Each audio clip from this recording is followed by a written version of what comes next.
Laker Nation. Laker Nation. Laker Nation, what's going on? Tell me what y'all thought. Huh? Y'all see anything? Y'all see anything good? No? Yeah? Maybe so? This OKC game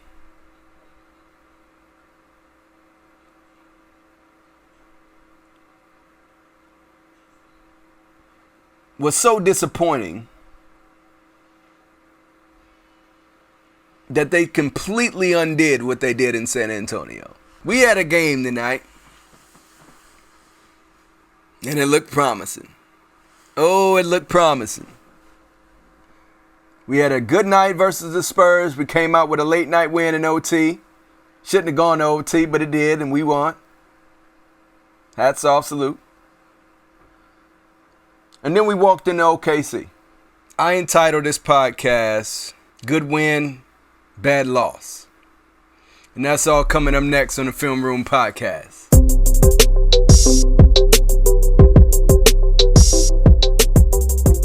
Let's talk about some of the good. AD still looked great. AD got his rhythm back.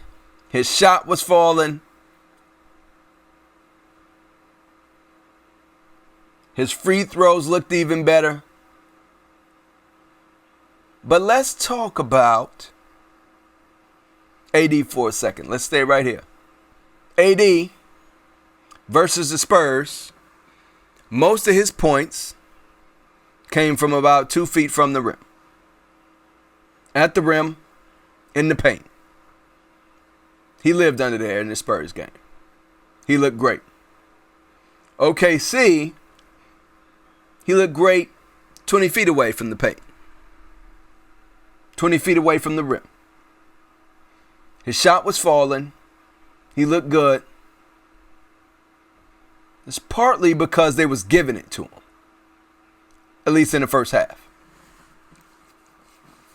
But because they was giving it to him in the first half, he got his rhythm. His free throws was falling. Finally, he started to look like AD. Automatic free throw. He go to the foul line, he knocking them both in. Ain't got to worry. That's how he was looking tonight.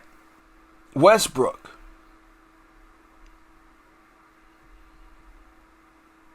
I don't know what to think about Westbrook yet. Westbrook in the first half was dropping dimes all over the court. Lobbing, protecting the ball. I think he maybe had one turnover in that first half. Fast forward to the second half, to the end of the game, he had 10, 11 turnovers. So he got 9 or 10 turnovers just in the second half.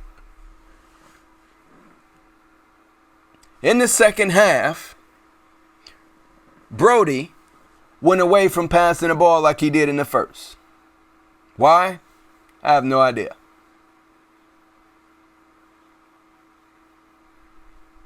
He started shooting more. And he was still bricking all over the court.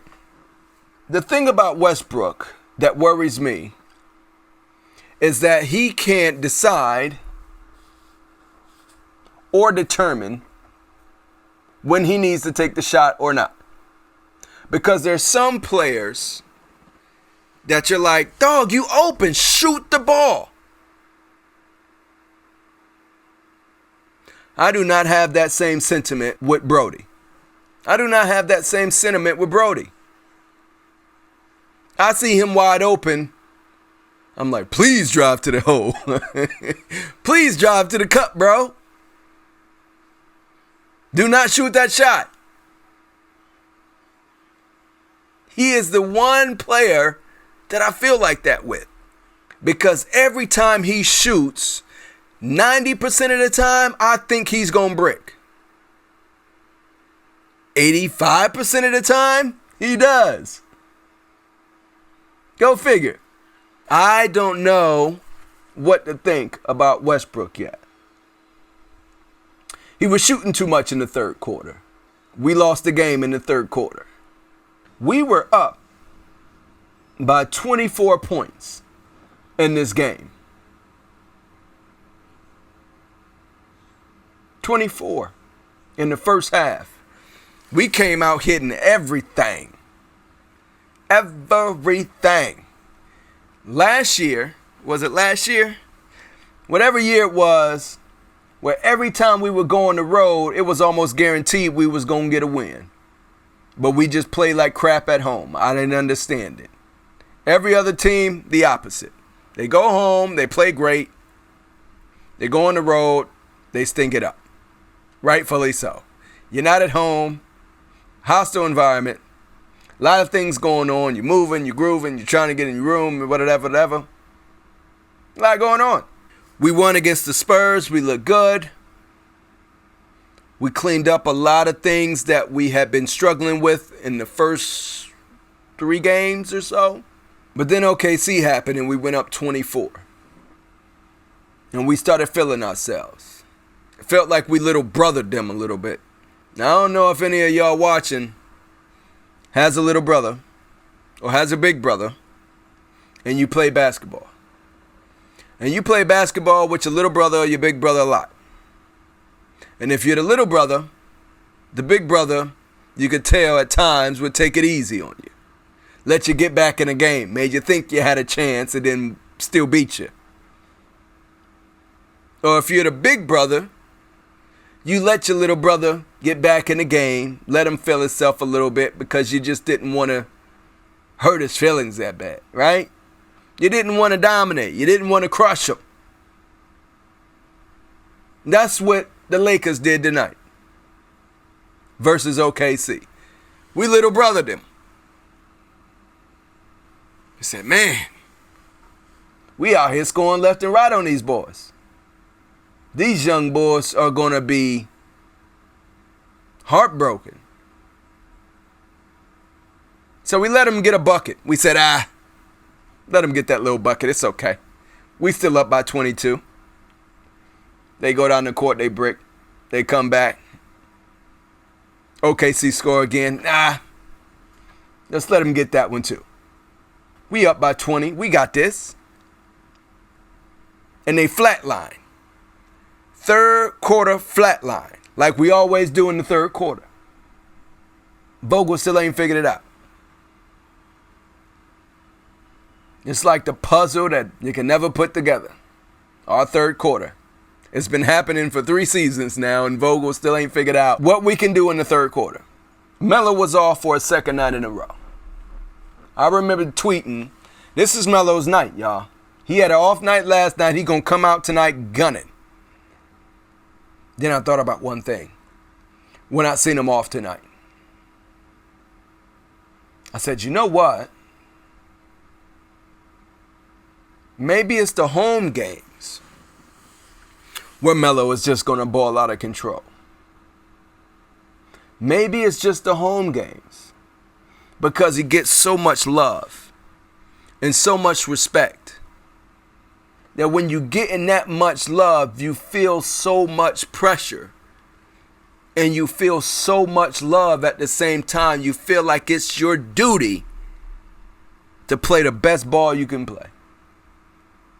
And not saying that Melo don't go out there and want to play the best ball he can play every night. It just hits different at home. Melo, you're going to be all right, though. We just have to keep playing for a full 48. Laker Nation, y'all tell me, man, what do we need to fix? What is it? It's one game. I get it. It's early in the season. I get it. But we let OKC, a team who hasn't won one game yet, beat us when we were up by 24. We let them not only get back in the game, but beat us for their first win of the season. How bad is that? When you say, well, it was a back-to-back, bro. Relax. Guess what? It was also a back-to-back for OKC. They played the Warriors at home the day before. Warriors beat them 106-98. Warriors held them to 98 points. We let them get 123.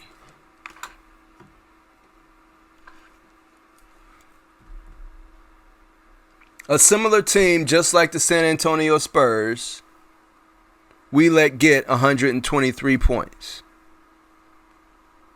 Now, I do like this kid in OKC. I do like SGA.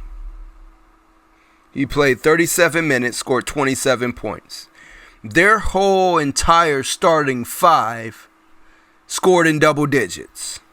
15, 20, 18, 17, and 27. Their entire starting lineup. And it wasn't just no measly 10 points to just barely get over to the double digits. It's well into the double digits. 15, 20, 18, 17, 27. Somebody off the bench scored 13 points. Let's move over to the Lakers. Anthony Davis scored 30. Westbrook scored 20. Monk scored 9.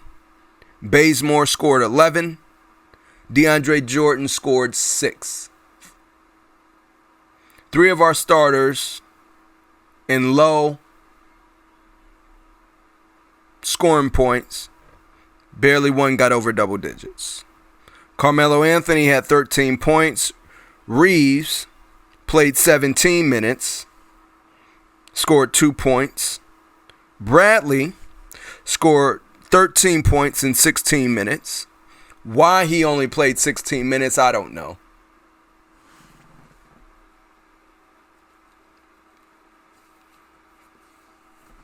Avery Bradley was part of the reason why we came off in that second quarter and pushed the lead up to 24. He barely played him in the second half. But he played Reeves. Although Reeves got a minute more than Avery Bradley, why are you playing a rookie the same amount of minutes as a veteran who is having the best night of this year by scoring 13 points in 16 minutes? Not only did he score 13 points, he scored 13 points on 71% shooting. He scored 13 points on 3 for 4 from the three-point line. He was 75%. But you played him 17 minutes. Y'all tell me, make this make sense that Vogel was not the main issue.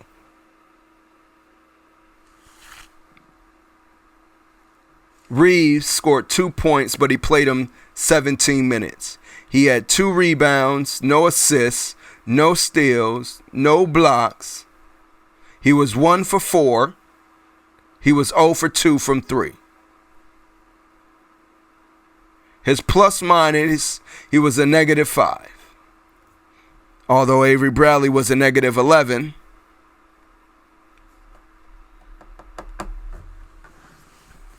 Make it make sense. Avery Bradley is a veteran. Austin Reeves is a rookie. Austin Reeves has not earned these minutes, but I guess apparently neither is Avery Bradley. Because he's not giving them to him. I didn't realize that Malik Monk played 32 minutes. That I find shocking. I didn't realize he was out there that long. Malik Monk was 4 from 8 from the field, 1 for 5 from 3.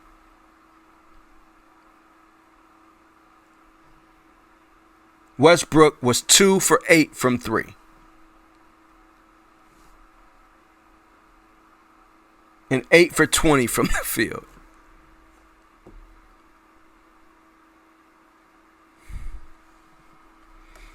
Anthony Davis was 12 for 22. He was 54%. 0 for 1 from 3.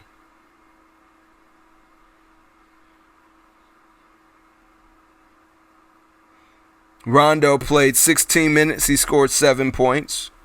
Rolled his ankle a little bit. Dwight Howard played 14 minutes and had 4 points. Wayne Ellington, LeBron James, Trevor Ariza, THT, Kendrick Nunn are all hurt. So he played everybody that he could. But what I'm saying is maybe it's because, let me give Vogel a little break. Maybe it's because everybody's hurt.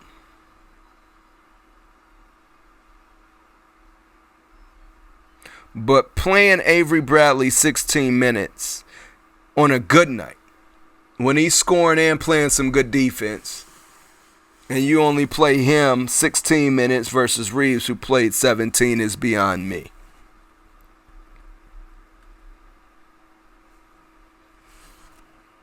So I still got to give you these shots. We stopped moving on offense. We stopped moving the ball. There was a lack of effort. And they act like these games don't matter. Which I know they do. But that's what I see. And that's why I mentioned previously that eye test versus box score are two separate things. Because box score will say one thing, but the eye test says another. The eye test shows me that even though AD got 30 points, on a night like tonight, he should have had 50. But because he was settling for the jump shot, although it was going in, and because he was not acting like this is his team, we got beat. Now, I'm not blaming AD. Don't get me wrong by me saying this. I'm not blaming AD at all. He had a great game. But what I'm saying is that, dog, we had 17 attempts at the end of this game to at least tie it. And AD did not take not one shot. Monk got off a shot, airballed it. Melo got off a shot, airballed it, wide open. Westbrook got off a shot that he should have not taken. Barely hit the rim. But AD never demanded the ball. There was plenty of times when there's a guy that comes in the game and stops the bleeding. I didn't see that guy tonight. Where was that guy? That guy that they send in and say, hey, we're up by 24. Now we're up by 14. Now we're up by 7. Let me send somebody in. Let me send somebody in who's going to stop this bleeding. That guy's over there in plain clothes. We should have easily won this game. So if we're losing games to OKC when we're up by 24, then how are we going to look against these elite teams? I'll tell you how we're going to look. It's going to be bad. With a team like this, although new team, everybody's learning. With a new team like this, regardless if everybody's learning, these are the games we should win. The games we should lose are the games that are against the hard teams. Your Denver Nuggets, your Utah Jazz, your Clippers. Understandable why they lost. These teams have been playing for a long time. They kept their main core guys. They know their system. They run it every year. We got all new guys running everything new. These are the games that we need to win. Not only did this team not win a game until tonight against us, they have no superstars, and we had them down by 24. I think they played a great first half and a terrible second half. Which brings me back to the point that we talked about earlier.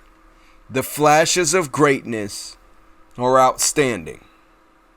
But when will we get to the point to where it's not just flashes and it's a full 48? Guess we'll never know. because we got a lot of pieces that are coming back. You talk about LeBron James. Now you got to see how LeBron James and Westbrook and AD play. Then you got Kendrick Nunn, you got Trevor Ariza, you got Wayne Ellington, you got THT. All these guys are going to get minutes.